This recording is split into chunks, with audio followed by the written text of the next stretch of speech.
Já, góðir hlustendur, velkomin á Rauðaborðinu á mánudegi, miðjan júní, snemmsumars, snemmkreppu. Við sitjum hér og reynum átt okkur á þeim áhugaverðu tímum sem að við lifum, sem að einkennast af faraldri og kreppu og upplausn og upplausn hugmynda. Og til þess að glöggva okkur á því, þá köllum við hér alltaf öll virkvöld saman fólk til að hjálpa okkur að skilja heiminn. Núna vill svo til að það er mest ungt fólk sem er hérna við og eiginlega einvörðugt ungt fólk sem er hérna við borðið. Það er Salvör Gullbrá Þórarinsdóttir sem er sviðslistakona og uppistandari, Snorri Másson sem er blaðamaður og podcastari, Línus Orri Gunnarsson Sederborg sem er trésmiður og músikant, Hjörvi Sjött sem er námsmaður, Díana Katrín Þorsteinsdóttir sem er heimavinnandi móðir, eins og reyndar Salvör sem er með lítið barn, og Þorvarður Bergmann Hjartarson sem er atvinnulaus tölvunarfræðingur og er stjórnarmaður í VR, kornungur stjórnarmaður, kannski táknmyndum endun í verkefnishreyfinguna, það kemur ljós seinna. En ég ætla að byrja á því að spyrja þig, Díana Katrín, því að þú varst eiginlega í fréttunum í vikunni. Já. Hélst þar svona mónólóg á þinni síðu sem var dreift út víða fréttaveitunar, þar sem að þú varst að fjalla ekki bara rasisma sem að birtist í myndbandi sem var tekið af Pétri Jóhann og vinum hans, heldur ekki síður svona hvernig fjölmiðlarnir matreiddu þegar sem að benti á þetta. Hvað getur sagt mér svona hvað er svona eftirmál að þessu fyrir þig, hversu víða þetta fór? Já, þetta var bara, mér varst magnað hversu margir sá þetta, ég var aldrei að búast við því og síðan fékk maður bara útrúlega fallið skilaboð og fékk mjög mikið frá fólki sem eiga til dæmis börn frá asískum uppruna og meðal annars börn og bara konur og kallar með asískan uppruna sem voru að segja að þetta er bara nákvæmlega það sem þau lentu líka í og að þau voru svo hrædd að segja eitthvað því að það var líka skotið þau niður og því að það væri bara djók. Og þá sér maður svolítið svona heildarmyndina, að það eru mörg börn og bara fullorðið fólk að lenda í einelti út af djókum og það er líka skotið þau niður. Þannig að þetta var svona, maður fékk mjög mikið að skilaboðum og það áttaði maður líka bara sér sjálfur á hversu margir þetta voru. Mér fannst fólk taka rosalega vel í þetta og bara svona opna augun hjá mörgum sem að til dæmis hafa ekki áttað sig á því að þeir voru að nota rasisma og hafa ekki alveg séð heildarmyndina og þegar þeir heyra frá einhverjum litum að segja sína sögu, það er miklu persónulegra og miklu meira svona að fara að sjá skilur hvernig það er að vera hin manneskjan bak við borðið. Mér fannst það akkurat vera mjög svona sterkt að gera það, að leyfa fólki að heyra, hvernig þetta er í rauninni að vera bara hin manneskjan. En svo kom það líka fram með að hversu svona litlar varnir fólk fær eins og kennarinn þessu að benda fólki á bara þátt eins og þetta sé í lagi og samþykkja það raunverulega með að hlæja með. Já, það er mjög mikið þannig, og ég akkurat eins og ég sagði, það eru aðrir krakkar búin að senda mér og foreldrar og eitthvað, kennarinn segja nákvæmlega sama við sáböð. Og síðan bara fullorðið fólk bara, takk þessi bara sem djóki, þeir eru bara eitthvað að fíflast, og síðan hefur fullorðið fólk fyrir að hlæja með, og þetta er bara svona normalæsa.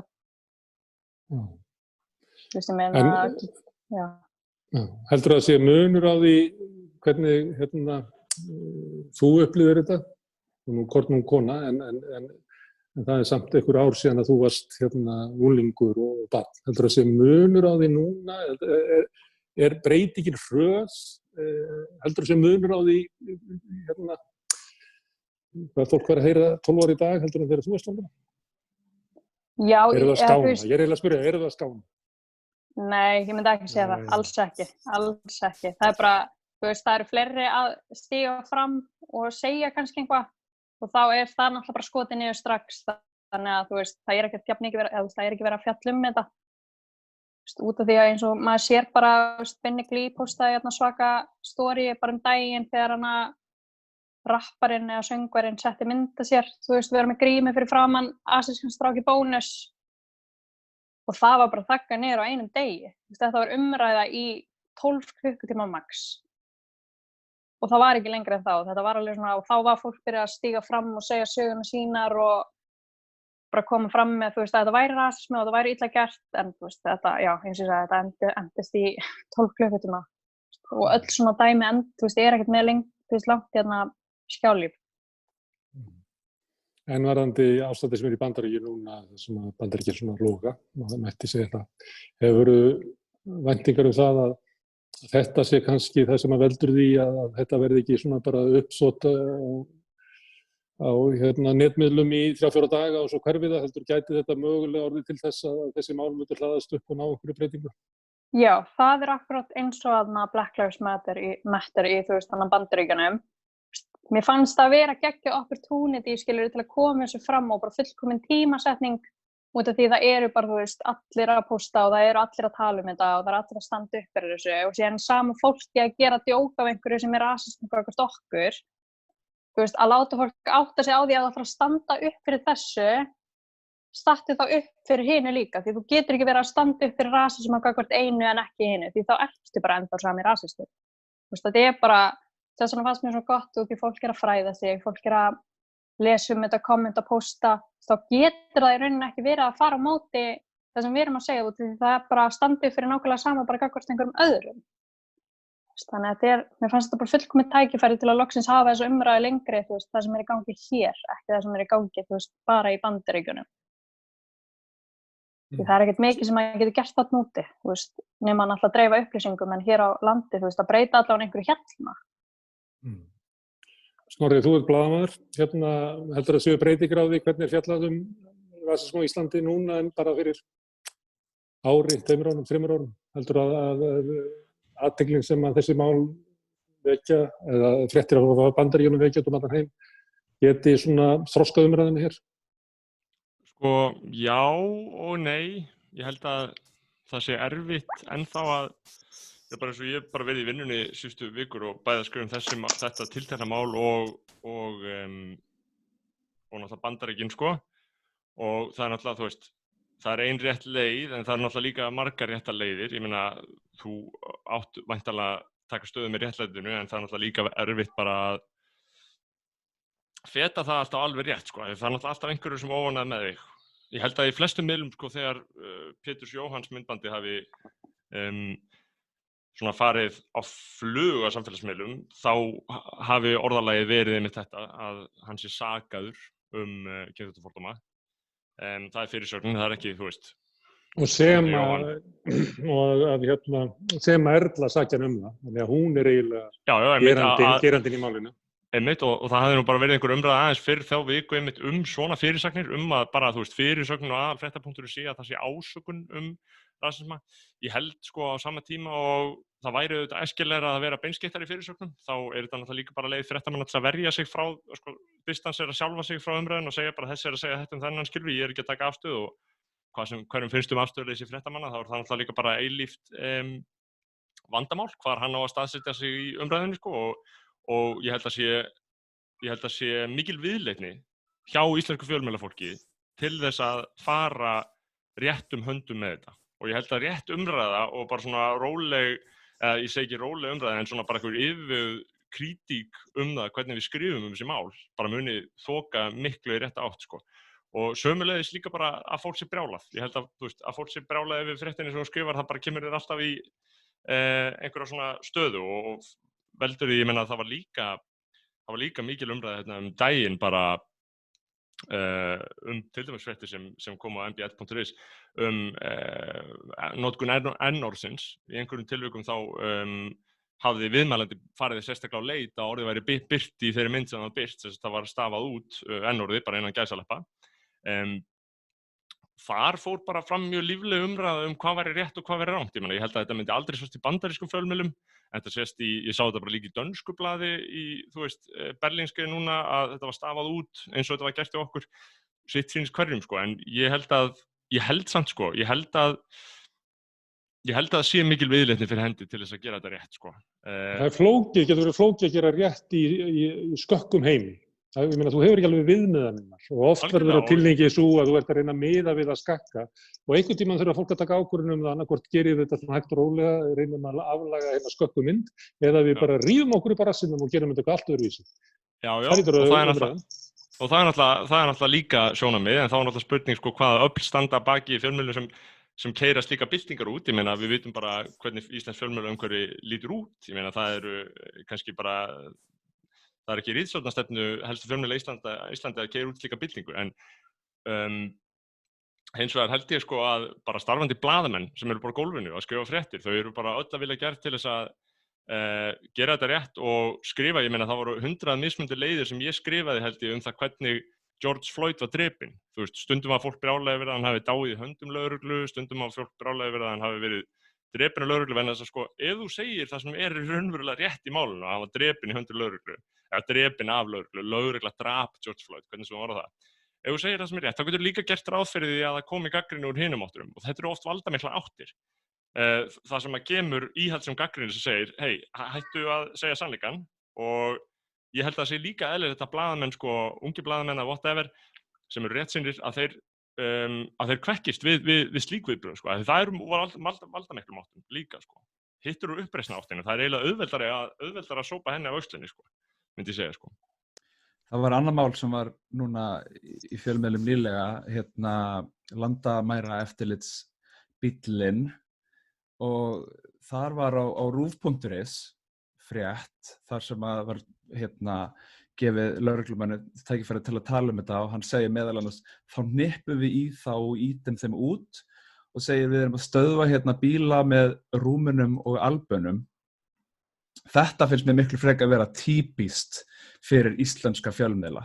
Ég meina að fjölmiðlamanneskinn þarna hafi ekki spurt hvað meinaru, ertu að dæma fólk eftir því hvernig það lítur út, hvaða þjóðerni þú ert að gera ráð fyrir það sé, þú veist, og þetta er eitthvað, þetta er mjög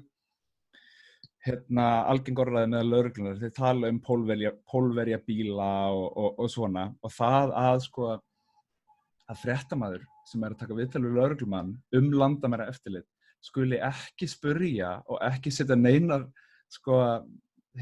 neinar áskoranir þegar einhver talar svona. Þetta finnst mér miklu algengara, miklu en ég held að þeim blaðamanni til varnar, þá var þetta náttúrulega bara mjög athyglisvert viðtal og ég las þetta fyrst og ég hugsaði bara, var hann að segja þetta off the record? Þú veist, ég skildi bara ekki að hann hefði farið svona fram svona hreinskilnislega, þannig að einmitt, jú, það má auðvitað alltaf spyrja betur og spyrja nánar út í hlutina, en þetta var náttúrulega bara gríðarlega afhjúpandi sem slíkt, þetta viðtal, fannst mér. En fylgdu fjölmiðlar þessu eftir að þetta væri svona, að þetta væri frétt að löggan hefði sagt þetta. Ég bara sé þetta, ég var svona fólk að tjá sig á samfélagsmiðlum, ég hef ekki séð fréttir beint þetta. Ég veist oft, þú veist, svona hlutum ekki vera fylgt eftir. Vísir fylgdi þessu eftir með frétt þessa frétt, Vísir fylgdi þessari frétt, Silvi Hall held ég tók viðtal við lögreglustjórann þar sem hún spurði hana út í þessu ummæli og hvort þetta samræmdi stefnunni. Lögreglustjórinn hálfpartinn dylgjaði störf blaðamannsins á RÚV og sagði að viðkomandi blaðamaður hefði sleppt út öðrum þjóðurnum sem hann nefndi, en ég hef meira að tala persónulega við blaðamanninn sem skrifaði þessa frétt á RÚV og hún sagði að svo var ekki, Já, og svona hann hefði líka verið með fordóma gagnvart öðrum þjóðum. Já, ég veit ekki alveg nákvæmlega hvernig það fór fram. En ég held samt, eins og þessar fréttir, þær séu til marks bara bót í þessum málum. Ég meina, þetta hefur verið gert á Íslandi alltaf tíð að koma svona hræðilega viðbjóðslega fram við flóttamenn, en þetta er að verða meira og ég held að umræðan í fjölmiðlum sé að verða meiri. En þetta er náttúrulega líka eins og þegar fólk segir að réttindi svartara í Bandaríkjunum séu að verða meiri, þau hafi orðið gríðarlega betri. Við þurfum alltaf að gera miklu, miklu betri, það er alveg á hreinu, Díana, hvað finnst þér þetta? Já, algjörlega. Það er alveg verið að fjalla mikið þetta, til dæmis eins og flóttamenn og svoleiðis. En já, ég veit ekki alveg hvað ég var að segja. Jæja, Tjörfi, hvað segir þú? Þetta er eitt af málum okkar daga. Það er eiginlega hvernig samfélögin ætla að lækna sig inngrónum rasisma. Já, þetta alltaf merkilegt ástand í Bandaríkjunum og það einmitt spurning hvort að verði einhverja breytingar núna eða ekki, af því að þetta nú ekki fyrsta skipti sem að verða svona óeirðir vegna svona mála. Náttúrulega það var Ferguson árið 2014 og þar á undan voru þarna LA Riots 91, en náttúrulega munurinn sá núna að það meiri undirliggjandi ólga í samfélaginu held ég í Bandaríkjunum og mjög mikið reiði yfir Trump-stjórninni.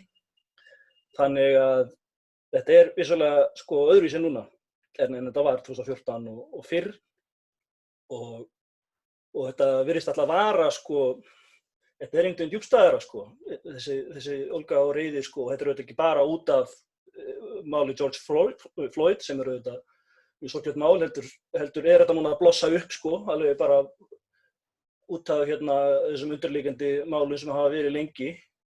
En þessi vilji í samfélagunum til þess að einhvern veginn búa til svona vendingu, hvort við getum einhvern veginn farið að feta okkur í alvörunni braut út úr þessum kerfisbundna rasisma, eins og sést til dæmis þegar verið að leggja niður lögregluna eða reyna að búa til einhverja nýja lögreglu sem er með einhverjum öðrum ætni. Það eru svona ýmis merki að það sé ríkur vilji í samfélagunum til að snúa við blaðinu.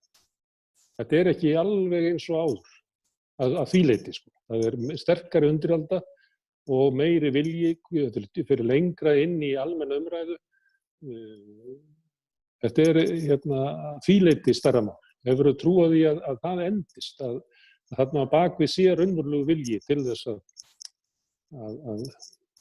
við losnum einhvern veginn út úr þessu kerfisbundna rasisma. Málið náttúrulega þessi kerfisbundni rasismi innbundinn í kerfið og það þurfti raunin að breyta kerfinu til þess að losa sig alveg við hann. En það alveg rétt að það eru ákveðnir aðilar, það ákveðnir vilji til þess að bæta og það eru fréttir frá Minneapolis að þeir vilji til dæmis skera niður til lögreglunar eins og þau verið að tala defund the police. En aftur á móti þá eru republikanar við völd í Bandaríkjunum og Trump-stjórnin og ég held að þeir séu ekki fúsir til þess að vilja breyta neinu, þeir munu streitast á móti. Þannig að svo lengi sem að breytingarnar kom ekki efst frá toppinum þá held ég að það verði ekki miklar raunverulega breytingar, bara eitthvað svona yfirborðskennt Og það náttúrulega mjög mikið backlash í gangi frá hægrinu og frá íhaldsöflunum og í Bandaríkjunum og sem að náttúrulega svipað á sér hliðsagnir í sögunni eins og frá millistríðsárunum að það eru kreppur og efnahagslegar þrengingar og þá rísa þessi svona nýfasísku öfl upp til að streitast á móti og einhvern veginn vilja horfa aftur í fortíðina og það mjög sterkt í gangi núna. Við sjáum það allan heim, þessa upprissu þjóðnishpopulista og nýfasískra afla og þeim gengur henni með vel að vera að ná miklum árangri Þannig að ég lít á það sem helstu mótstöðuna gegn breytingum. Við viljum fara áfram en þessi öfl sem að ná völdum þau vilja fara aftur á bak Já, og við höfum ekki þolinmæði, en við bara spyrjum, hvor mun vinna? Það mjög góð spurning. Við vitum hvernig það fór síðast. Það þurfti mikil átök til að vinna.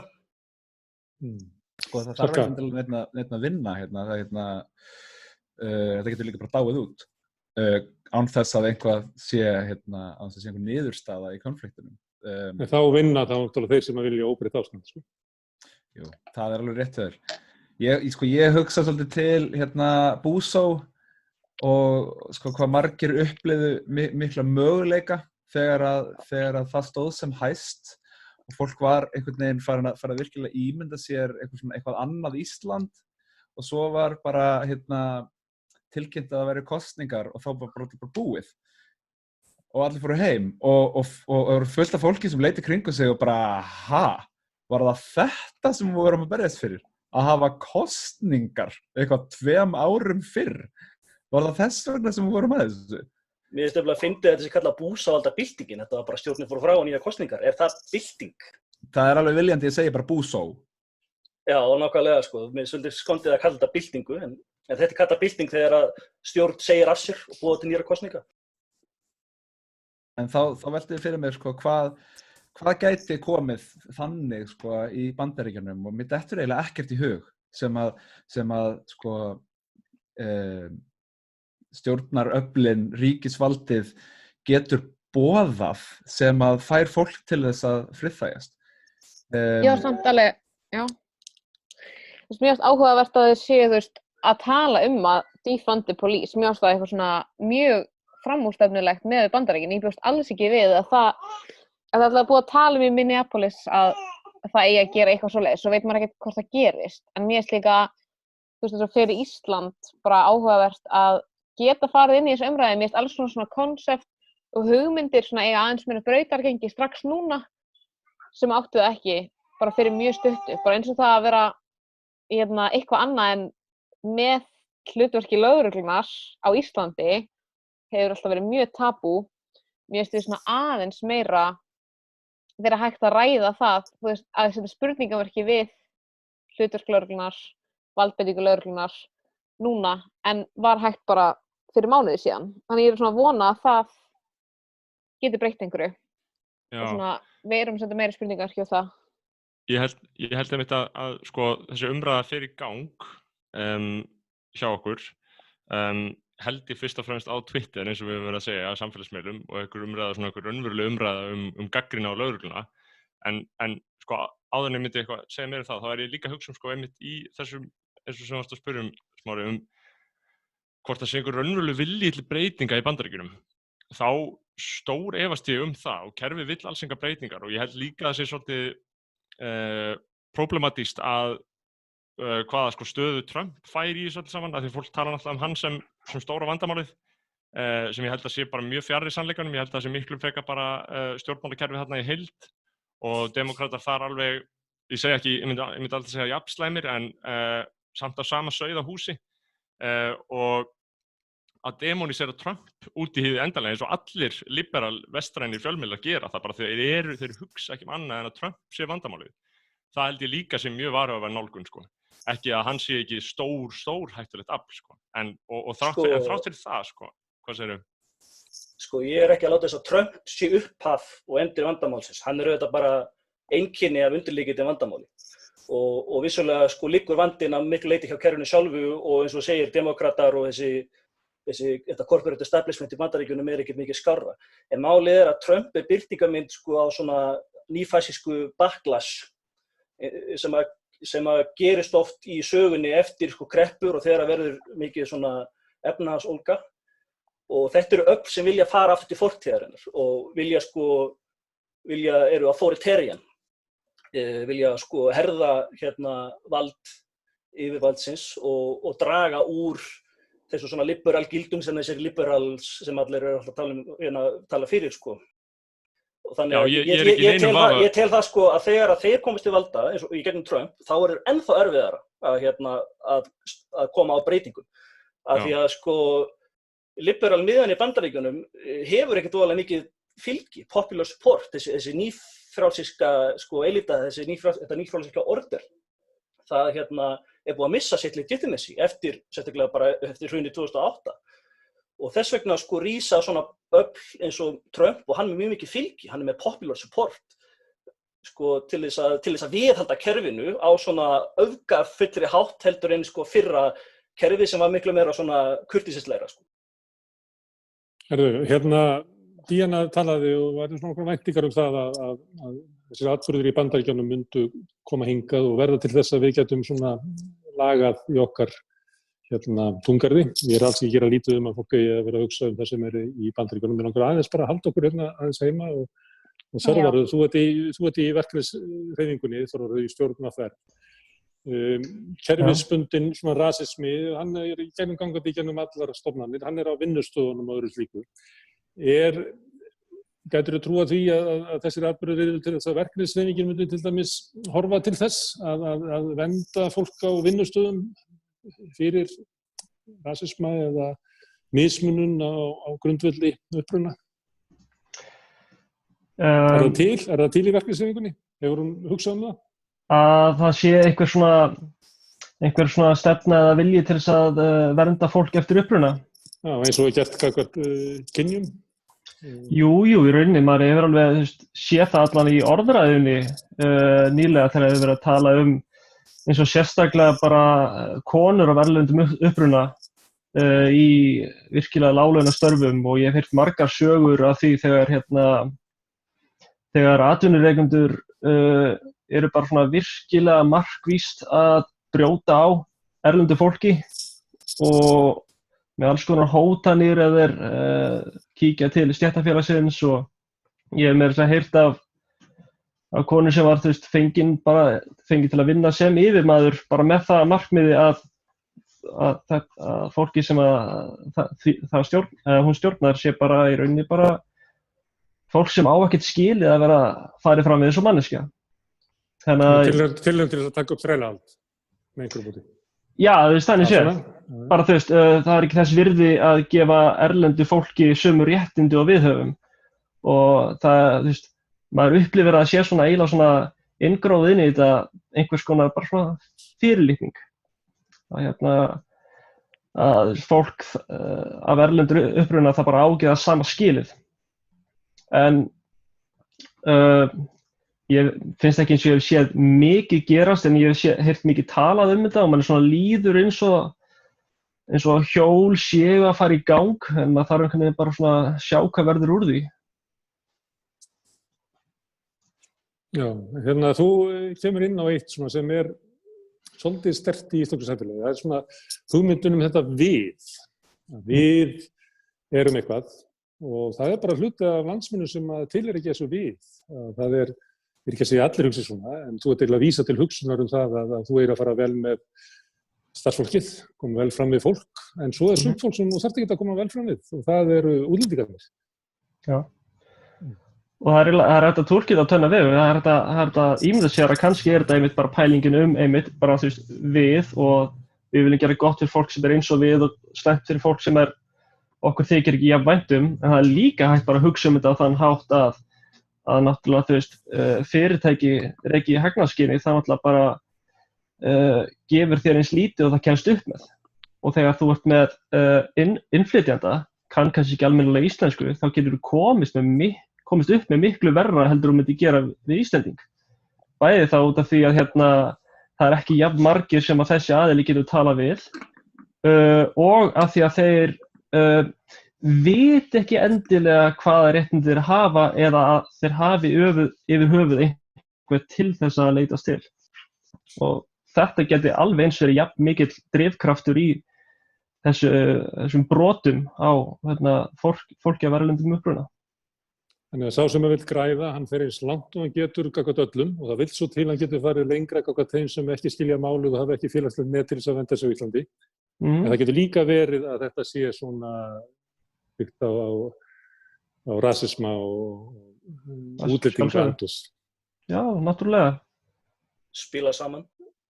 Já, nákvæmlega. Þú veist og ég hef hugsað þetta líka í samhengi við eins og launamun kynjanna að það þarf ekkert að vera að yfirmaðurinn sem ákveður launin bara svona finnist að kona sé ekki jafn mikils virði eða bara að hann sé að bara nýta sér það að hann þarf ekki að borga meira svona þannig að bara fylgir svona markaðsvirðinu og sparar þenni peningin þegar hann hefur tækifæri til. Okay. Meðvitað eða ómeðvitað. Því að þú ert kona og þú ert að erlendu bergi. Upplifur það stundum að eins og þú sést ekki hluti af einhverju við sem verið að tala að við eigum að gera hitt og við gerum þetta og við stöndum saman og að það sé eitthvað svona hluti sem ekki með í þessu við? Sko, ég hef aldrei lent í neinu svoleiðis, þú veist, eins og að vinnustöðum eða neitt þannig að, þú veist, fá minna borgað eða lent í svona mismun eða neitt svoleiðis vegna þess að ég held að sé bara vegna þess að ég hálf, þú veist, þau heyra ég talar í brennandi íslensku, þú veist, ég veit rétti mín og allt það, en ég veit alveg fullt af konum og köllum sem hafa verið frá erlendum upprunum og kunni ekki, þú veist, að tala góða íslensku og tala jafnvel bara ensku og ég rauninni veit ekki hvert þau að leita eins og það verið að segja sem fengu til dæmis bara helmingi minni laun en ég. Þú voru á miklu lægri launum og ég man eftir að spænskur maður sem að vann með mér og hann talaði bara smá ensku, bara ógeðslega litla ensku og síðan kom í ljós að hann var að fá borgað bara miklu minna heldur en við öll hinn. Þú veist, og það líka, þú veist, og þeir voru held ég, þú veist, þeir voru 6 í eldhúsinu, það voru svona uppvaskarar og þrýðingafólk og svoleiðis, þeir voru að vinna, þú veist, á sömu tímum og við og jafn mikið og við og þeir voru bara á skítalaunum og það, þú veist, það fattaði enginn og þau vissu það ekki einu svona heldur. Síðan hefur maður heyrt þetta líka, þú veist, frá öðru fólki, þú veist, að sé til dæmis eins og ég veit eitt fyrirtæki, ætla ekki að nefna neina nöfn, sem að ég erum engar athugasemdir við það. Nei, en ég veit eitt fyrirtæki sem að rekur matsölustað og það eru bara Asíubúar að vinna á þessum matsölustað og það ástæða af hverju þau vilja bara fá asískt fólk sem að þú veist, talar ekki það góð íslensku og svona, það út af því að þau geta komist upp með að borga minna. Og ég veit þetta út af því frænka mín, eða þú veist, fjölskyldumeðlimur, vinkona hennar vann á þessum stað í mjög langan tíma og þú veist, og það var bara talað þegar fólki fattaði þarna, þú veist, ástæðan af hverju maðurinn sem átti staðinn var að gera þetta, var út af því að hann komst upp með meira. Því þau voru ekkert að leita til, þú veist, stéttarfélags eða neitt svoleiðis, bara vissi ekki réttindi sín.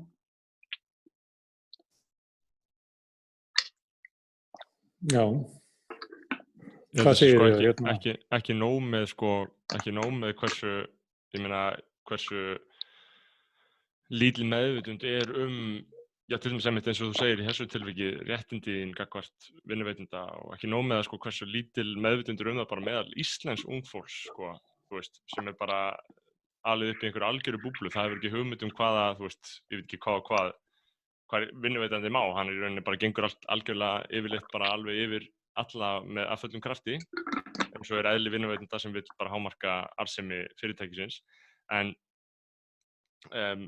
þannig ég get eiginlega ekki byrjað að ímynda mér hversu lítil meðvitund hlýtur að vera og bara hversu mikið varnarleysi þessar hópa gagnvart sem koma hérna einhverjum pökkum að vinna hérna, því ég held að þetta sé algjörlega fullkomið varnarleysi, fullkomið.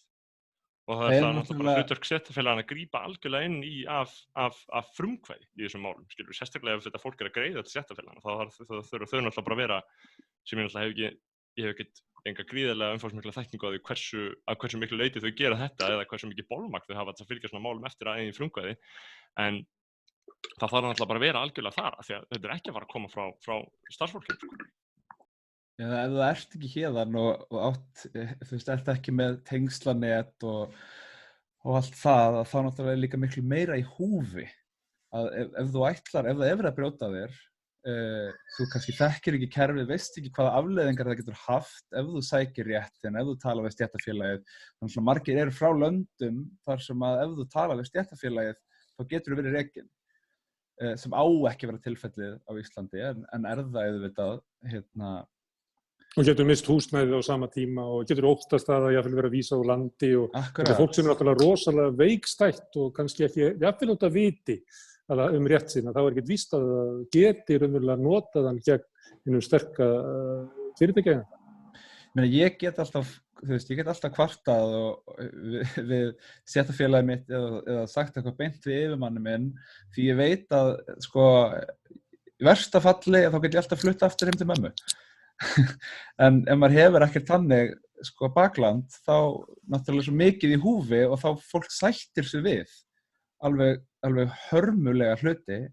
Ég sem hef aðalega með flóttamönnum þekki það, bara nánast allir flóttamenn, þegar þeir fá loksins vinnu, þá eru þeir ekkert að rock the boat á neinn hátt. Þeir fengu loksins vinnu, það er rosalega erfitt að fá vinnu ef þú ert flóttamaður, og þá bara heldur við það og bara sættir við hvað sem og reynir bara að lifa með því. Snorri sagði að ungt fólk vissi lítið réttindi sín og nú þetta, ég veit ekki hvað þeir voru gömul þegar hrunið var, þannig að þið ættu að vera svo unga kynslóð í nýliðinni fortíð, sem að það fekk stærsta wake-up callið að ef maður séur á verðinum að þá getur bara allur ánskotin gerst í samfélaginu. Salka, er þetta rétt? Eru þið værukæra kynslóð? Ég þetta vera svona vakandi kynslóð? Það er enda mjög áhugavert að, já, einhver leyti eru við vakandi kynslóðin, af því að allan að þú veist, þegar ég var að byrja í menntaskóla, þá var búsó að fara af stað og aktivismi var ógeðslega töff, sem bara skipti ekki að miklu máli, þú ert unglingur, þá bara hvað er töff og þú veist, það getur bara mótaði rosalega mikið. En núna, þá finnst mér sko, ég vissi ekki hvað verkalýðsfélag var, samt sem áður. Þau voru sofandi, bara alveg, verkalýðsfélagin á þeim tíma. En núna, mér finnst einmitt bara, sko, Sólveig Anna og félagar og Ragnar og svona, þau eru búin að vekja, þú veist, verkalýðsfélagin svo aftur lífsins, þannig að maður alltaf veit hvað verkalýðsfélag á að gera, sem að ungt fólk vissi ekki þegar ég var einmitt í uppvaski 17 ára, þú veist, þá var bara Efling eitthvað félag sem að stóð á launaseðlinum og maður vissi ekkert hvað maður geti sótt til þeirra eða, þú veist, hvað var hægt að gera. Þannig að mér finnst það geggjuð sko framför sem allt í einu orðin að þú veist að verkalýðsfélögin eru byrjað að gera það sem þau áttu alltaf að vera að gera, sem var bara þessi réttindi verkafólks. En þetta var raunverulega ekki þannig í kringum. En ef ungt fólk værukært og þó það sé svona jaðri vinnumarkaðarins, það kemur í ljós til þess í þessari kreppu sem að koma. Það ungt fólk sem í stórum hópum að missa fyrst vinnuna. Það hefur verið jaðri húsnæðismarkaðarins undanfarin 10 ár og haft mikil áhrif á efnahagslega stöðu ungs fólks. Það svona mikið á jaðrinum. En ef það værukært, hver var þá svona hugmyndin? Var það hugmyndin svo að allt myndi bara skána sjálfum sér og við þyrftum ekki að vera þáttakendur í samfélaginu eða það vegna þess að ungt fólk hefur bara mistað alltaf trú á svona eina formulega samfélagi, á stjórnmálunum og stofnununum og allu því. Hvort það? Sko, ég held að ungt fólk hafi mist mikla trú á stjórnmálunum og lýðræðinu, af því að lýðræði hefur ekkert verið að virka brjálæðislega vel fyrir ungt fólk, þú veist. Náttúrulega pælt mjög mikið í stöðu skilru barna og unglinga og ungs fólks, þú veist, í lýðræðinu og hún bara ekki góð út af því að það bara, þú veist, ungt fólk kýs ekki mikið og gamalt fólk kýs alltaf og gömlu fólki fer fjölgandi þess að, þú veist, fer miklu meira fjölgandi núna en, þú veist, ef við hugsum bara fyrir 100 árum, hvað til mikið af eldri, þú veist, hvað hefði þá verið til mikið af eldri borgurum sem að myndi vera með kosningarétt, þú veist, eldri borgarar bara alls ekki að stilla upp og ég tala meira bara 40 plus, ekki eldri borgarar, ekki 67 plus, en 40 og upp úr bara miklu stærri hópur en þau voru. Þannig að það svona áhugaverð staða sem uppi, það svo það sem að ungt fólk kýs, það kemst ekkert brjálæðislega mikið í gegn. Meinar jafnfyrirlega myndi mæta kjörstað í sama mæli og hinnir, að þá vægið þeirra í heildinni það lítið. Það svona fólk sem ekki ungt fólk lengur, segjum kannski 45 ára plus og við móðgum ekki ómarga, að það fólk myndi alltaf hafa yfirhönd. Sjónarmið þess myndi hafa yfirhönd, þóttu myndi mæta kjörstað. Sko já, að einhver leyti, því að ég held að við segjum ekki alveg átt og gráði að, þú veist, að þessi hópur hefur farið stækkandi með árunum vegna þess bara af mjög góðum orsökum, skilurðu, það bara læknisfræðin, bara henni fleygir fram, þannig að við erum öll að verða eldri og við missum ekki kosningarétt, en við erum kosningarétt þangað til að við deyjum, sem bara frábært, en það þýðir samt og líka bara með því að, þú veist, ungt fólk upplifir að þeirra mál svona komast ekki í gegn og, þú veist, og það skiptir ekki máli að kjósa, þannig að það kýs í minna mæli, en jafnvel þó að við myndum öll mæta kjörstað. Þá þessi hópur 18 ára plus, þú veist, 18 til 40 ára, svolítið valda minni en hann var einu sinni. Tjörfi, má ég spyrja þig að þessu? Hvort að ungt fólk kjósa ekki, hvort það sé svona menntun niðurstaða, að það vitir umverulega að það hefur sáralítil áhrif á samfélagi, það mun halda áfram að lifa í svona óvinna landi, eða það að það kýs ekki vegna þess að það bara værukært og stjúpitt. Sko, paradoxin í þessu að rannsóknir sýna að ungt fólk í dag almennt betur lesið, fylgist betur með fréttum og pólitík heldur en eldri kynslóðir þegar þær voru yngri. En samt kynslóðin núna einhvern veginn óvirkari og ég held að skýringin á því sé bara að yngri kynslóðin í dag upplifir miklu meira valdaleysi. Upplifir sig þannig að það geti ekki haft áhrif á kerfið og það skýringin á því að eldra fólk kýsi miklu meira mæli. Það upplifir sig miklu meira sem hluta af samfélaginu, hluta kerfinu getur haft áhrif. Og þess vegna kýs það væntanlega. Og það hefur að gera með eignastöðu og auð að ungt fólk hefur mjög lítið miklu minni tekjur og miklu minni auð heldur en eldri kynslóðirnar að meðalagi. hefur með það að gera, sko. Svo það líka trú á, sko, hvort að kerfi séu að vinna fyrir þig. Það held ég að það tekið halva öld frá því að konur fengu kosningarétt þangað til að kosningaþátttöka kvenna var svo sama á karla, sem að þýðir það að stór hluti kvenna bara upplifðu ekki að þetta leiksvið sem að stjórnmálin eru væri raunverulega eitthvað sem að væri að tala við sig eða skipta sig máli. Þannig að það getur líka verið þannig að unga fólki bara átti sig á því að þetta kerfi er ekki að virka fyrir mig. Það er einmitt málið og hefur verið svipað með konur á sínu tíma þegar þær fengu kosningarétt, að það er að upplifa sig sem sko undirokað í kerfinu. Kerfið er ekki að virka fyrir þennan hópa fólki, það er eins og að virka fyrir sko eldri karlmennina sem er eignastéttin og fer með völdin í samfélaginu og þess vegna eru þeir virkir í þessari pólitík. En þetta sýnir líka bara fram á sko að það að mæta 4 ára fresti og kjósa bara einu sinni, það er ekki nóg. Það þarf miklu meira og dýpra lýðræði, það þarf miklu meiri valdeflingu til bara venjulegs fólks, miklu meiri virkni á að geta tekið miklu meiri og sko meiri þátt í samfélaginu og lýðræðislegri ákvarðanatöku heldur hann að mæta 4 ára fresti og velja 1 dálk í kjörklefanum. Þorvar, áður en ég gef anarkistanum orðið, þá spyrir það Þorvarður. Þorvarður, þú ert í stjórn verkalýðsfélags, kornungumaður, og er það ekki rétt minna hjá mér að þú varst í framboði fyrir alþýðufylkinguna til þings eða sveitarstjórnar? Jú, ég var í framboði 2016 í alþingiskosningum. Já, ert þú svona skrítinn eða er þetta kannski, er þetta koma? Ert þú dæmin það að unga kynslóðin sé að vakna eða ert þú svona skrítinn? Ég held að ég sé alls ekki dæmi það að yngri kynslóðin sé einhvern veginn að vakna og verða meira aktív. Ég ætla að sé það ekki neitt sérstaklega fyrir mér. En ég veit það að þegar maður var aðeins á sínum tíma þá þetta var ekkert eitthvað sérstaklega virkt og maður var alveg sérstaklega var við það hvað mikil svona þörf á pening. En náttúrulega peningurinn hann náttúrulega ef við erum að tala eins og hvaða skoðanir ungt fólk er á að það hefur ekkert eitthvað mikinn séns til þess að svona berjast fyrir þeim skoðunum í svona eins og alþingiskosningalegu sviði.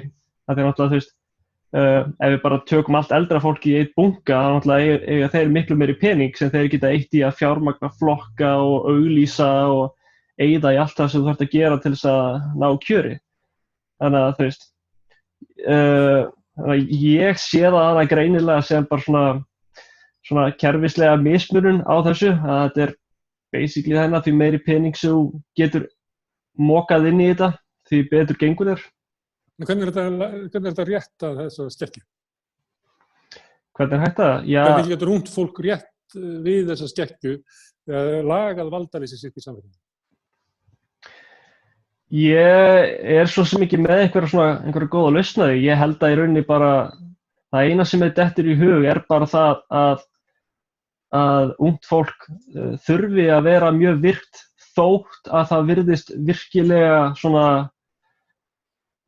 ekki, þótt þú sérð ekki takmarkið sem að þú gætir þó náð. Þannig að ég held að sé ekki meiri töfralausn en það. Línus, ég greip fram með fyrir þér. Ég ætlaði bara að benda að við erum að tala sko kosningar eins og það sé besti mælikvarðinn á virkni í samfélaginu og þáttaka í samfélaginu. Aðeins og verkalýðsfélögin líka hjá Þorvarði, við vorum með það svona saman og Salka nefndi það að líka svona andvaraleysi gagnvart verkalýðsfélaginu sem þú ert í. Já, og sko, þú veist, mér finnst það frekar augljóst að fólk hefur ekki trú á því sem virkar ekki. Hverju á maður að hafa trú á? Hvað er það sem virkar í dag? Það sem ungt fólk er að gera, eins og við tölum seinast þegar ég var í þættinum, er að velja svona neytenda miðaðar svona neytendanálgun á hlutina, hugsa sjálf sem neytenda fyrst og fremst og vera pæli hvað þú kaupir sem náttúrulega þáttaka en síðan held ég líka ungt fólk sé svona virkilega miklu meira en eldra fólk að taka þessar umræður sko, svona interpersonal politík, sko, transfólk, rasisma. Þessar umræður eru rosalega líflegar hjá bara sko, yngstu börnunum, mér að segja.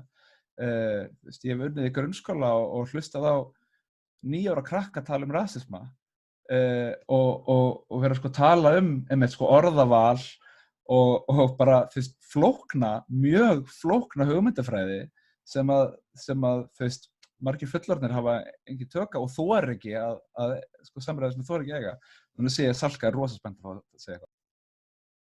Ég ætla að segja, já, að ég verði alveg sammála þessu að að þetta bara, að það mjög mikið af svona flottum umræðum í gangi og mér varst bara að fyndið að ég var að bróðir minn er 9 ára og hann með TikTok og hann með Black Lives Matter í prófæl á TikTok og ég var eitthvað að spurja hann út í hvað það þýddi og þá vissi hann, að það sneri, hvað það snerist í grunddráttum og mér varst þetta svo klikkað og það er ekki séns að ég hefði vitað það þegar ég var 9 ára. Þannig að einmitt, það er ótrúlega mikið af einhverju svona þekkingu sem er í gangi. En hún er rosalega mikið í gangi líka á netinu og umræður í gangi á netinu. Og mér finnst ungt fólk samt vera, svona beinar aðgerðir, ekkert rosalega virkt í því. Kannski er Línus með einhver upplifun af því líka. Mér finnst ungt fólk oft ekki mæta á mótmæli og eitthvað svona, veigra sér við að svona mæta á staðinn líkamlega einhvern veginn. Og vera, þó að kannski styðji málstaðinn, þá svona, einhvern veginn, er svo að stoppið það eitthvað frá því að mæta í persónu og gera eitthvað. Hitt fólkið sem er 45 plus hafði orð á því síðustu mótmæli eða sem samstöðufundi sem var á Austurvelli í þar síðustu viku að það hefði einmitt verið áberandi hvað var mikið ungu fólki. Akkurat, af því það er einhver málstaði líka sem að það veit mikið það er kannski meira, og er búið, er mjög ástríðufyllt fyrir, sem ég held alveg, að þessi Black Lives Matter bylting sem er búin að vera í gangi núna sé ungu fólki alveg mjög ofalega í huga. En þetta hefur verið kannski einhver upplifun, meira svona, þið vitið, einhver svona svona fyrir framan Alþingishúsið, krefjast afsagnar, Kristján Þórs, eitthvað svona mótmæli, það var oft einhvern veginn, þá finnst mér svona atvinnumótmælendur mæta, já, atvinnumótmælendur mæta sem að mæta alltaf, sem eru orðnir í 45 plus, að þau hafa alltaf mætt, en einhvern veginn, það er svona eins og það endurnýjist ekkert endilega brjálæðislega mikið, alltaf svona lítill ástríðufullur hópur af einmitt ungum, aktivistum, en svona, hann er ekkert brjálæðislega stór, með að við hvað mikið unga fólki til í að tjá sig á netinu og vera með mikla skoðun á hlutunum, sko. Salka er með svona ongoing verkefni sem heitir Krakkaveldi sem er svona pólitísk virkni meðal barna. Snorri, þú ert með svona podcast sem heitir Skoðanabræður með bróðunum, ekki? Er það tilraun til þess að búa til svona umræðuvettvang samfélagsmál sem að hentar yngra fólki eða hver er hugsunin? Já, sko, já, hugsunin er svona ekki kannski beint svo, en við tölum ég meina það hlustar mikið fjöldi af ungu fólki sérstaklega á okkur og ég held að ég meina það hljóta að endurspegla að áhuginn sé náttúrulega bara einhver á umræðu pólitík sem er náttúrulega alveg einhver en ég veit ekki alveg hvort það sé hægt að segja, ég held að hluta til, ég held að það sé náttúrulega líka dæmi það hvernig sko ný fjölmiðlun nær til fólks og yngra fólks, af því að sko, þú veist ef við tölum áfram bara gamla fólks dæmið og gamla kerfið eru bara blöðin og þau segja bara fréttir á þinginu og það skilur það enginn hvert hlutverk stjórnskipunar eftirlitsnefndar það skilur enginn hvað frumkvæðisathugun það skilur enginn, þú veist, og það er ekki séns að þau setja sig inn í það. Fólk skilur einhver svona, og þá er ég ekki að tala bara eitthvað 17-18 ára fólk, er líka bara fólk bara 25 ára upp í 30 skilur það bara eitthvað svona meira bara eitthvað tilfinningar og einhver umræður á samfélagsmiðlum og þegar allir að tala eitthvað að sama og fatta að það eitthvað í gangi en þau fatta ekkert ef það á forsíðum helstu fréttamiðlana að Þórhildur Sunna hafi sagt af sér sem formaður nefndarinnar sem viðbragð við því að nefndin neitar að athuga almennilega hvort Kristján Þór Júlíusson sem hæfir sem sjávarútvegsráðherra. Fólk er bara ekkert alveg að þetta er kerfið sem þarna gerast í alvörunni hlutirnir, skilurðu?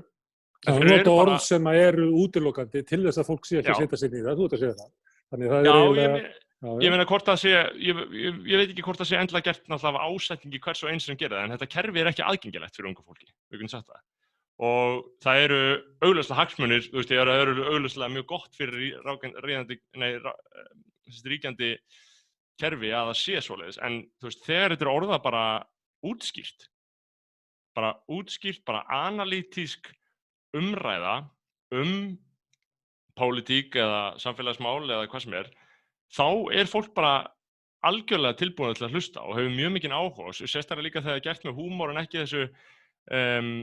ekki þessu yfirborðs hlutleysi sem hefur verið orðin einhver krafa í mainstreams fjölmiðlum á Íslandi sem náttúrulega bara gríðarlega lýjandi og heimskuleg og full af mótsögnum að fréttamenn eigi að vera hlutleysir gagnvart pólitíkinni. Það náttúrulega ómögulegt og ég vinn á 2 miðlum og ég sleppi meira með beislunni í hinu en síðan bara fylgi ákveðnum vinnulagsreglum á mbl.is en það er líka bara mikilvægt að gera það og ég ekki að segja að það að missa sín en ungt fólk það skilur bara ekki þannig umræðu og ungt fólk skilur bara mun frekar umræðu þar sem að hlutunum snúið bara upp í grín sem þeir eru náttúrulega því að lífið náttúrulega bara komist og svo framvegis en þegar þetta allt bara í einum register og einum texta sem ber náttúrulega bara mikinn keim bara einhver stofnanamáli þá bara engin furða að fólk botni ekki í einu en einu og það náttúrulega mjög til ég segi það náttúrulega bara mjög fýsileg staða fyrir þá sem stunda þessa pólitík sko. En ég samt teka fram að þetta náttúrulega það sem hlutinni gerast. Þú veist, það inn í nefndum Alþingis þar sem að breytingar verða á íslensku stjórnkerfi og lögum. Eða ekki, oft það bara verða ekki. Já, eða þá að þeim sé haldið að hlutum sé haldið saman hvað reynda, bara verði ekki breytingar. En ef einhverja breytingar verða, þá verða þær þarna formlega til, þó að náttúrulega þær byrja að gerjast annars staðar, skilur, en þetta framkvæmda vettvangurinn sem náttúrulega óumflýjanleg staðreynd, sko. Ok, ungt fólk finnst hérna stofnanastjórnmálin vera fjarlæg og skiljanleg ekki sig, ekki mál sem að sé snertir. Það eru ýmsir vísar af því að ungt fólk sé að búa sér til sín eigin vettvang eins og Fréttaveldi hjá börnunum og podcasturinn hjá Snorra.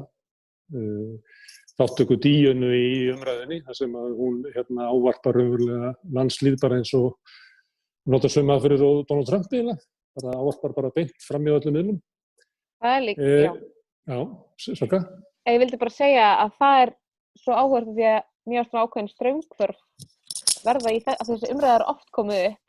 Pétur Jóhann var líka gagnrýndur árið 2012 fyrir svona svipaða brandara. Þannig að það ekki eins og það sé nýtt á nálinni að hann hafi verið gagnrýndur fyrir svona grín. En það sem að Díana gerði rosalega vel var að setja þetta í samhengi og setja andlit við í rauninni ástæðuna fyrir því að svona grín skaðlegt og setja hann í samhengi. Þannig að að ég held að annars hefði þessi afsökunarbeiðni ekkert komið. Ég veit ekki hvort það finnst mikið til þess að afsökunarbeiðni á Pétri Jóhanni koma. En ég held samt að að hún hafi breytt rosalega miklu vegna þess að allt í einu getur hver sem það rosalega mikið breyting, allt í einu getur hver sem komið og sett sitt andlit einhvern veginn við það sem verið að ræða og þá á það við alla, ekki bara ungt fólk, að við skiljum málin betur.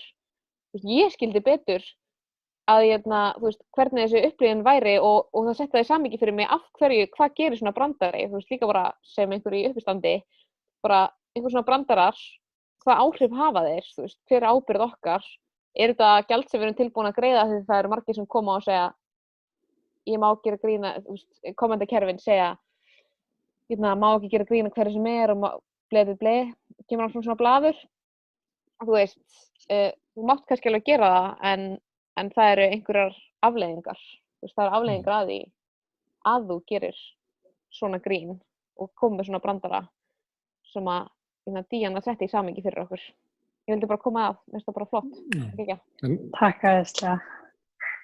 Nú má ég spyrja þessi svona ný miðlun og ný samtal og ný pólitík sem að verður til vegna þess að gamla pólitík bara þjónar ekki tilgangi sínum fyrir ungt fólk. Það gæti gerst að fólk dundi sig þannig út á vellinum í okkur smá tíma og fari svo inn og reyna að breyta kerfunum innan frá. En þetta getur líka orðið þannig að út úr þessum stjórnmálum verði bara til eitthvað sko vaxi og efli sem að verði, að hitt verði kannski smátt í samanburði. Það ég á bjartsýnn að hugsa svona, Tjörfi. Getur það verið að stjórnmálaþátttaka ungs fólks sem allir saman það, þú að mist trúna á sko hennu formulega stofnunarstjórnmálum, að þá ungt fólk rampólitískt. Þú varst eiginlega að halda þig fram að það verði vel pólitískara heldur en aðra kynslóðir. Þátttaka þeirra kannski í hinnum formulegu stjórnmálum minni. Það eins og vísar af því að fólk að leita eitthvað svona farvegi til þess að stunda stjórnmál sem að henta sér. Mun þetta vaxa eða þetta bara svona einhverja tjaldbúðir? Þannig að ef þú ætlar að hafa raunverulega áhrif í stjórnmálum þá verður þú bara að banka á dyrnar á höllinni. Sko, ungt fólk í dag klárlega pólitískara á þessum aldri heldur en eldri kynslóðarnar voru þegar þær voru á þessum aldri, í kringum 20 eða málið bara þó að þessi kynslóð sé sko aktívar í að ræða málin og svoleiðis og þetta náttúrulega að mörgu leyti í gegnum internetið, þá hún ekki að virk að taka þátt í sko formulega kerfinu og kjósa. Það bara helsti munurinn sko. En ég held að sé alveg hægt að segja með vissu að kynslóðin almennt sko virk á þann hátt að vera sko meðvituð og fylgjast með og taka þátt í umræðunum sko. Og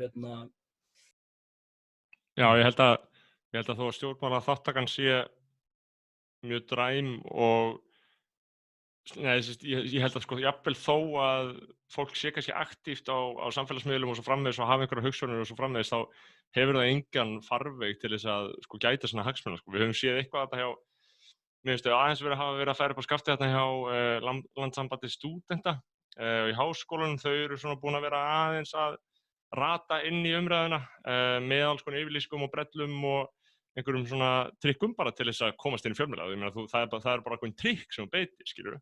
Og svo smá punk núna varðandi atvinnuleysistryggingarnar, heimtu þá brennd og greitt, það svolítið svona punk í því.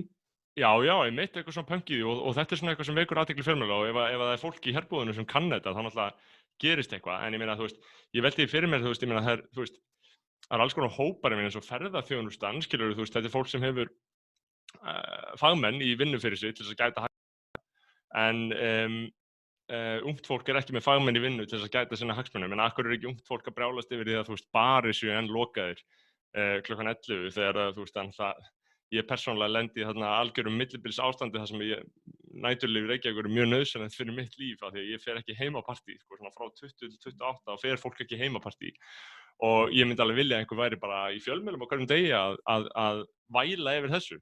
Af því að þetta virðist byggt á, ég meina, ég er að segja bara, það er enginn að hugsa, heyrðu, við getum raunverulega breytt einhverju ef við bara lobbyum, skilur. Þetta snýst bara lobby líka, skilur, það er enginn að lobbya fyrir þessum hópi.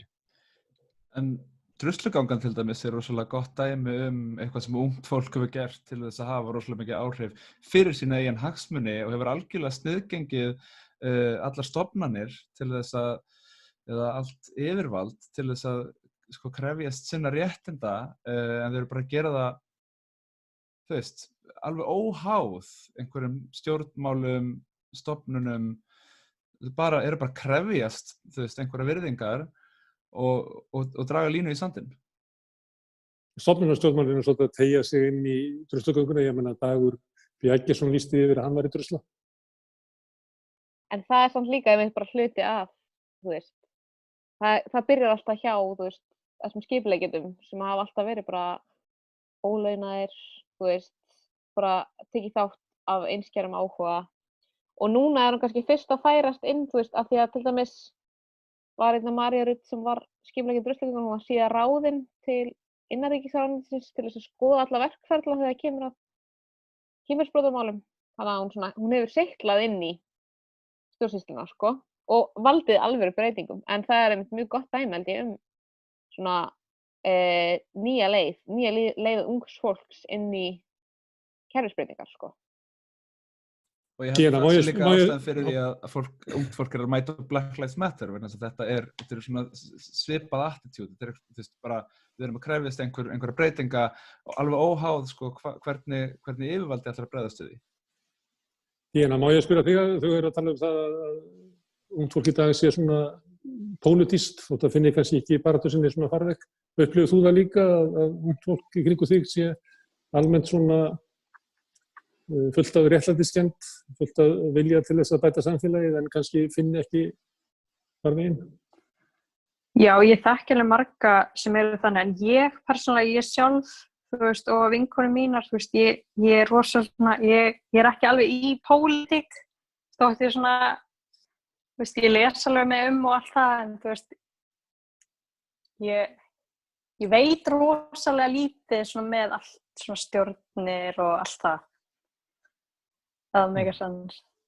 Það er einmitt líka kannski, þú veist, ástæðan fyrir því ég var að segja áðan á, þú veist, ungt fólk mæta ekki á mótmæli eða eitthvað svoleiðis, er að þú veist, kannski er ungt fólk ekkert geða eitthvað áhuga á einmitt, bara eitthvað, látum Kristján Þór segja af sér, eitthvað, og veit kannski að það er ekkert að fara að hafa brjáluð áhrif á sig, en allt annað að mæta druslugangan og Black Lives Matter, þetta er mjög skýr hugtök, skýrt markmið, sem að endar ekki, Já, sorry. Mér langar að snerta inn á þetta, að það er einmitt svolítið mikið stór partur af því að vera virkur í einhvers konar pólitík að einhverju leyti er það að maður veit ekki hvernig þessi kerfi virka. Maður hefur ekki hugmynd hvernig svona ferlin eru upp á Alþingi og eins og bara ég persónulega, ég hafði ekki hugmynd að miklu leyti hvernig starf VR virkaði í hinu þessu fyrir en ég byrjaði í stjórninni. Og það var eiginlega mest öll svona fræðslan í því. Þannig að maður er nefnilega ekkert endilega fræddur þessa hluti á stofnunum sem maður á að þekkja þegar maður einhvern veginn svona, veit ekki, fer í það og neyðist til þess að læra inn á það.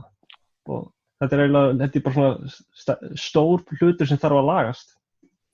Svo er það líka þannig að maður verður ekki góður smiður þegar maður smíði, þannig að maður þarf að vera bara að taka þátt í starfi til þess að almennilega átta sig á því hvernig sko kerfin virka. Það er ekki sem að sendi manni bæklingin í pósti sko.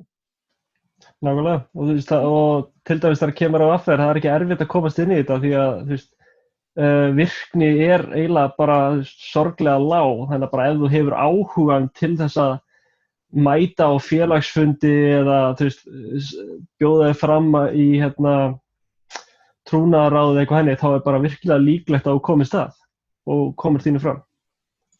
Herðu, má ég aðeins spyrja svona í lokin. Nú er talað það að efnahagsleg staða ungs fólks sé lakari núna en hefur verið áður.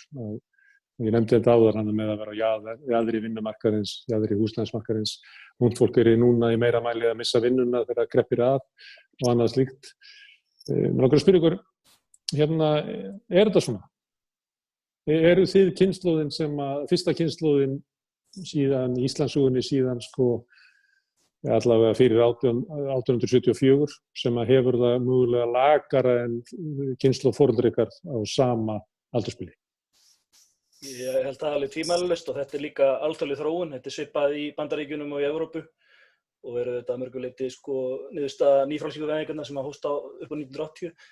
En ef við berum bara saman við sko foreldra okkar þegar þau voru okkar aldri, maður gat unnið eitt sumar og það var nægur peningur sko sem var eftir til þess að sko endast veturinn eða svoleiðis.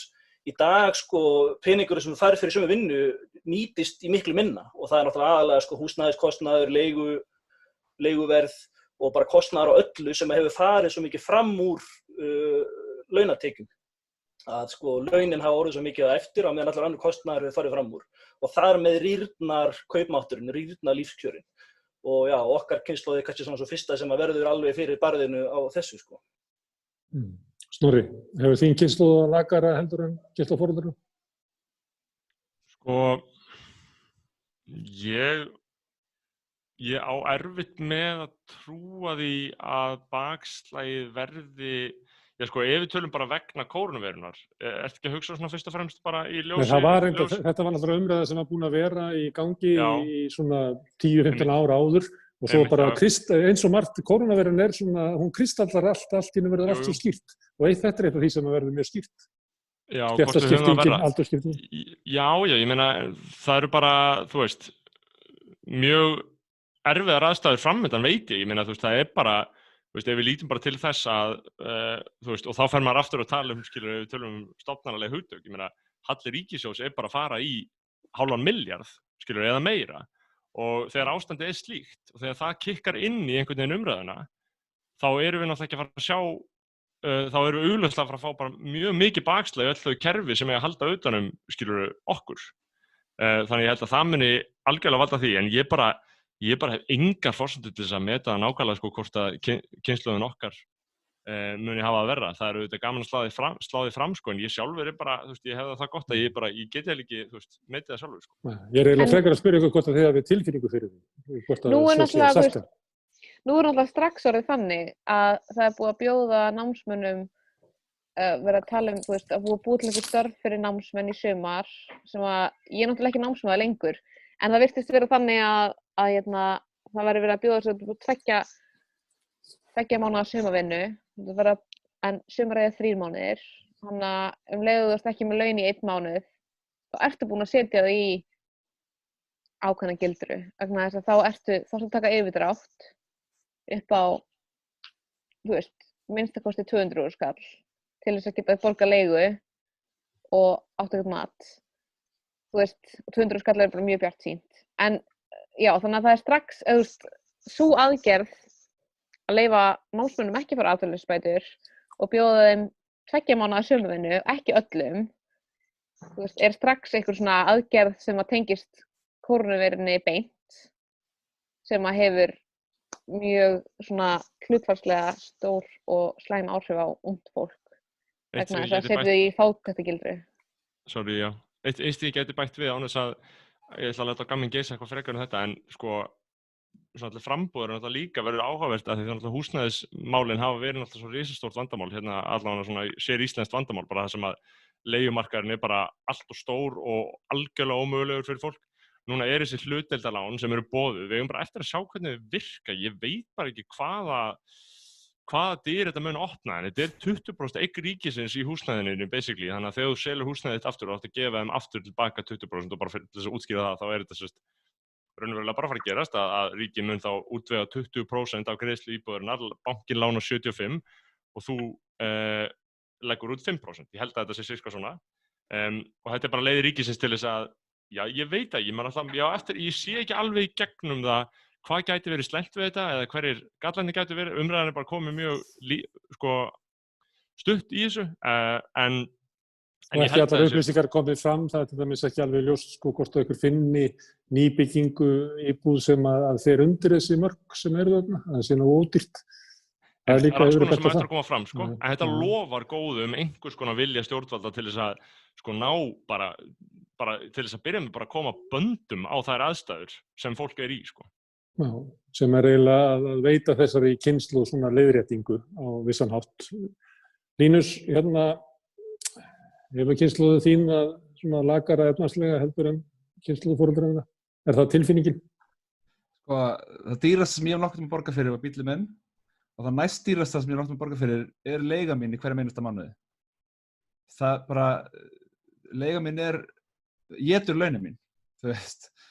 Það meira en helmingurinn af laununum mínum. Og ég bara í fullri vinnu sem ég fekk fyrir mína menntun, þú veist, ég hefði einhvern veginn ekkert séð það fyrir að ég hefði getað valið einhverja betri leið, einhverja betri braut í lífinu til þess að vera ekki í þeirri stöðu að þú veist, eins og margir mínum jafnöldurum að þú veist, vera ekkert endilega vissum að ég ekkert endilega vissum ég mun einhvern mann eiga húsnæði og þú veist, ég og lítinn strák sem að fara að byrja í skóla í haust og hann þú veist, ég veit ekki hvort ég muni nokkuð mann af efni á því að hann hafi sitt eigið herbergi þú veist, ég að borga 180 skall fyrir þessa 50 fermetra og þú veist, ég veit ekki hvernig ég ekkert að fara að launa einhvern í vinnunum minni, hvernig ég að borga meira til að geta verið með stærra húsnæði fyrir, þú veist, þetta það eina leiðin fyrir fólk af mínum aldri til þess að geta verið með húsnæði sem að henta fjölskyldu að þau verið í sambandi. Og það bara það sem fólk gerir. Þú veist, það sem einstæðir foreldrar, það rosalega margir einstæðir foreldrar sem eru bara sjá það að vera einstætt foreldri sem bara svona tímabundið á meðan maður finnur einhvern sem að getur gert þetta, fundið fyrir fjárhagslegu öryggi með annarri manneskju. Innan örfára mánaða. Já, helst. Það sem þú ert að lýsa, því að þetta svona, það heirt fólk lýsa þessu sko, að það heldur lengi að þetta sé tímabundið ástand, svo allt í einu rennur upp fyrir fólki að þetta ekki tímabundið ástand. Kannski mun sonur minn aldrei fá sér herbyggi, kannski mun ég eyða helmingnum af laununum mínum í húsaleigu þar sem eftir er. Hefur lent á svona, manstu svona hvenær það gerist, að það breytist hjá þér og þú heldur þetta sé ekki svona tímabundin, erfiðleikar ekki, hvað söng Davíð Oddsson þakíbúð við Bergstaðagötuna eða eitthvað sem svona rómatík ungs fólks að vera í einhverju harki og borða bakaða baunir, að allt í nátt að segja á því að líklega þetta bara, þetta veruleiki sem við þurfum að lifa við næstu árin og áratugum. Ógeðslega skemmtilegt að skuli nefna þetta lag, en hann náttúrulega að syngja húsið sem í dag andrými, félagsmiðstöð róttæklinga sem með prógram á miðvikudaginn 17. júní, by the way. En ég bjó áður en flutti hingað fyrir bara tæpa ári, þá bjó ég 25 fermetrum með barn og var bíllaus og þú veist, þetta mitt upgrade, að vera á bíl og að búa á 50 fermetrum. Og þú veist, þegar ég lenti hér í þessari stöðu, að þá áttaði mig strax á því, sko. Þetta bara það sem koma skal, það er ekkert annað level, þetta bara, þú veist, það ekki nema ég sé að fara í sambúð, sem að mér finnst bara ömurlegt að það sé mitt, þú veist, fjárhagslega öryggi og það sem ég get boðið, sko, syni mínum upp á, er því háð að það sé tvær manneskjur með tekjur. Að ég geti ekki verið bara einn með tekjur og það sé nóg fyrir mig og barnið mitt. Það var nefnilega þannig bara fyrir 30 árum að þá var oftast þannig að það var bara einn á heimilinu sem vann alla vinnuna og það var nægur peningur til að sjá fyrir öllum á heimilinu og reka heimili og vera með bíli. Það bara ekkert hægt lengur í dag og þetta skýrt dæmi hvernig, eins og ég orðaði, lífskjör þessar kynslóðar eru lægari en kynslóðarnar á undan. Díana, ég að spyrja svona tilfinningu sem þið hafið, hvort að þið hafið tilfinningu fyrir að þið standið verr heldur en kynslóðforeldrar ykkar, ekki endilega hvort það sé þannig, og hvernig fólk horfir á svona efnahagslega framtíð, hvort að muni batna fljótlega. Þú með einhverja tilfinningu fyrir þessu? Já, ég vona það. Ég vil ásaka mig hana, ég datt alveg út að Wi-Fi mitt var niður og ég heyrði ekki neitt og sá ekki neitt og ég var bara hvað í gangi. En já, alveg, ég vona það að batni, sko, ef ég væri ein með son minn, þá væri ég bara, ég veit ekki hvað ég myndi gera, sko. Því að ég væri bara ekki á nógu góðum launum eða neitt, þú veist, eða fór styrk frá ríkinu eða neitt til að halda mér uppi, sko. Þú veist, þar sem ég ekki vinnandi eins og Er það ekki það sem þið að tala um? Jú, 100%. Þú veist, eins og ég fór á fæðingarorlof og ég fekk 50.000 kall á mánuði, engan styrk eða neitt, þú veist, og þú veist, ég hef aldrei getað gert neitt með það, sko. Það þetta náttúrulega grín. Fæðingarorlof grín. Það brandari. Þetta bara, þú veist, þetta bara fáránlegt og síðan var maður, þú veist, bara fekk engan styrk eða ekki neitt og síðan, þú veist, var dagum, út af því maður í sambúð, þá eru réttindar mann svo ekki af mikil náttúrulega skiljanlega, þar að segja. Og, þú veist, bara verðið til dagmömmu og bara allt þetta, þú veist, ef ég var ein, þá myndi ég aldrei geta að höndla þetta, sko. Ætti náttúrulega að vera lágmark. Þetta svo einfalt, þú veist, ætti að vera lágmarks barnabætur, lágmarks fæðingarorlof, lágmarks atvinnuleysisbætur, félagsbætur, það ætti bara að vera, þú veist, maður á ekki að finna fyrir þessari örvæntingu þegar maður þarf á hjálp að halda. Bara lágmark að geta að lifa af. Já. Sorvarður, ég ætla að enda hjá þér að þegar þú ert nú í stjórn verkalýðsfélags. Á þetta ekki að vera drifkrafturinn í verkalýðsbaráttunni, þetta sem að þau eru að lýsa, svona ákveðin bara efnahagsleg vonleysi og arfalding, krafa réttlæti að fá að bara lifa sómasamlegu lífi og þetta unga kynslóðin, þetta foreldrakynslóðin sem alveg börnin. Þetta náttúrulega ótrúlega skakt Drífur þetta verkalýðshreyfinguna áfram eða ungt fólk eins og í samfélaginu svona undirdeild einhvers staðar sem að kannski næri ekki að móta hinar endalegu kröfur eða móta baráttunum? Nei, ég hef upplifað þetta sem alveg að þú veist, verkalýðsbaráttan allan í VR nýlega hefur alveg verið svolítið svona sentruð í kringum þetta, bara að eiga heimili og náttúrulega eins og þess að hlutabóta Hlutdeildarlánin, sorry, þú veist að þetta var upprunalega náttúrulega ósk úr lífskjarasamningnum, eitthvað sem að ríkið ákvað að gera til þess að það þurfi ekki að krefjast eins miklu af atvinnurekendum. En eins og ég var persónulega mjög mikið að binda mér á vonir við þessa leið, en núna eftir að þessi leið fór bara út úr húsnæðisnefnd yfir í fjármála ráðuneytið, þá ákveðu þeir að setja tekjuþak á þetta, þannig að núna getur ekki nærði jafn margir nota þetta og hefði gert áður. Ég get ekki nota þetta lengur, þannig að ég er fastur eins og og ég er örugglega heppnari en flestir. Ég hef verið áður en ég var atvinnulaus, var ég alveg vel launuðu starfi og ég bý nánast frítt í foreldrabílskúr, þannig að ég hef alveg getað safnað. Ef ég var á leigumarkaði þá var það örugglega bara fjarlægur draumur. En Heldur þetta skáni, heldur þú eftir að syngja eins og Davíð Oddsson foreldrabílskúrin þegar legið var einfalt og rómatískt þegar þú ert orðinn svona feitur kall og forsætisráðherra? Nei, ég gerir mér fullkomlega grein fyrir því að þótt að maður hefur alveg litið svona bjart á þetta svona, já, þetta er kósí og þannig, en sko leið og ég kemst í burtu þá ég gerir mér fullkomlega grein fyrir því hversu skítt það að búa svona og ég mun ekki syngja færa söngva það. En en þetta er þess dæmi þar sem að ríkið raunir búið að bræðast og kjarasamningurinn svo að samið, hann núna bara í lausu lofti og þegar það kemur haustið þá mun hann líklegast falla. Og